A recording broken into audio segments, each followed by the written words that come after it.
Story 5. I noticed it first on the switchbacks, that feeling like someone was a step behind me, though when I turned, the trail was empty.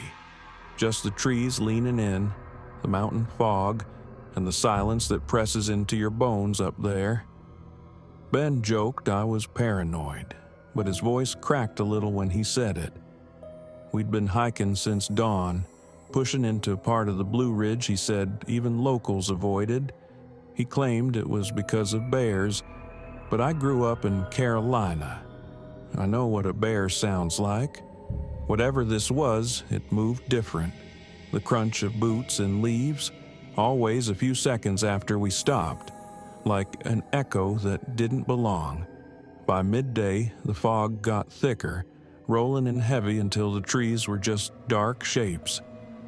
The trail narrowed, cutting along a ridge where one bad step could drop you 100 feet. That's when I saw it. Not a person, not exactly.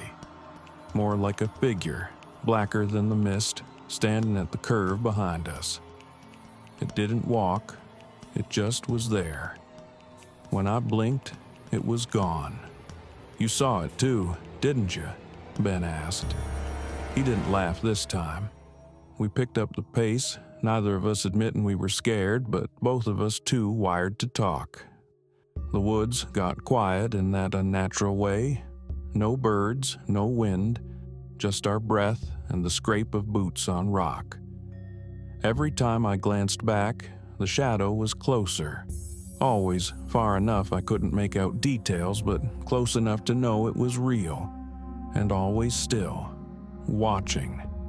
We stopped at a clearing to drink water. That's when the smell hit. Damp earth, but sour too, like rot rising from underground. Ben gagged and swore he heard a whisper, low and drawn out, his name stretched thin across the fog. I didn't hear it, or maybe I didn't want to. We left the trail, cutting through brush like idiots, just desperate to lose it. But no matter which way we went, the sound followed. Leaves crunching, slow and steady, not rushing us, not chasing, just following. By dusk, we were lost. Our map didn't match where we'd ended up, and my phone had no service. We made camp in a shallow dip by a creek, too exhausted to keep moving. But even by the fire, we felt it. The weight of something watching just past the tree line. That night, I woke to the sound of water running harder than before. Except it wasn't water, it was breathing, heavy, ragged, right outside the tent. I shook Ben awake, and we both held still, praying it would pass. The fire had burned low, casting shadows that stretched and swayed against the nylon walls. One of those shadows didn't move with the firelight. It just stood there, tall and bent wrong, like its shoulders didn't line up with its head. I don't know how long we lay frozen, but eventually the breathing faded, and the shadow dissolved into the dark. We didn't sleep again.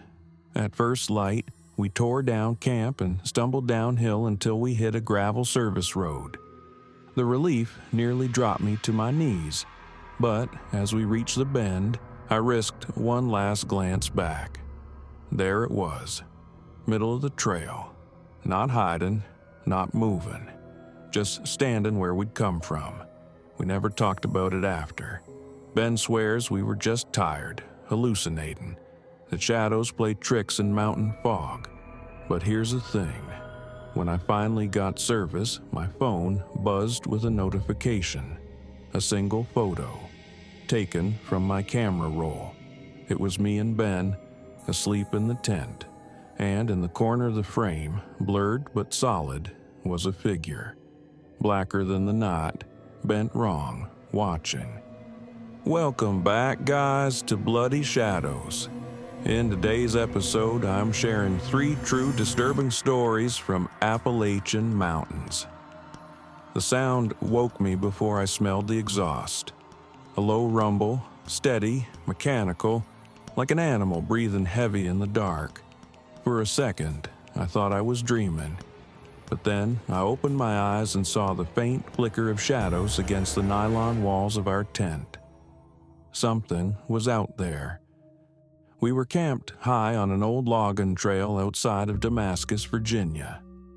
Ben and I had hiked all day, pushing way past where most folks ever go. That was the point. He wanted real Appalachian seclusion, away from people, away from noise, but the noise found us anyway. The engine wasn't close, but it wasn't far either. It idled low, rough, like an old diesel. No headlights cut through the trees, just the hum, constant, sitting somewhere on the trail we had hiked in on. I nudged Ben. "Do you hear that?" He sat up fast, like he'd already been half awake. We listened together. The truck never moved, never revved, just idled. "There's no way anyone should be up here," I whispered. Our car was miles down at the trailhead. The road to this ridge wasn't even open anymore. Ben didn't answer. He just pulled his boots on and grabbed the hatchet we'd used for firewood. My stomach flipped when he unzipped the tent halfway, letting in the cold night air and the smell of gasoline mixed with pine. I followed, barefoot, my breath clouding in the chill. The forest was pitch black, the kind of dark you only get deep in the mountains. But the sound was clear. The truck was sitting maybe 200 yards away, low on the trail. No movement, no voices, just a machine waiting. Ben clicked his flashlight once. The beam shot across the trees but didn't reach the truck. Almost instantly, the engine cut off. Silence swallowed the clearing. We froze. My ears rang in the absence of it. "Maybe they left," I whispered. Then a door creaked open. Metal hinges, slow and deliberate. Heavy boots hit gravel. One step, another, then nothing. Whoever it was just stood there, out of sight. We ducked back into the tent and killed the light. My heart hammered so hard I thought they'd hear it. Minutes dragged. No footsteps, no voices. Just the shifting of leaves now and then, like someone pacing slow. Ben mouthed, "Stay quiet." I lay there stiff as a corpse, every sense straining. Then, faint but real, came the sound of breathing. Not ours, outside, just past the nylon wall. Deep and steady, close enough that I could almost feel the condensation soaking through the tent. I wanted to scream, but Ben's hand clamped over my mouth. We stayed like that, barely daring to blink.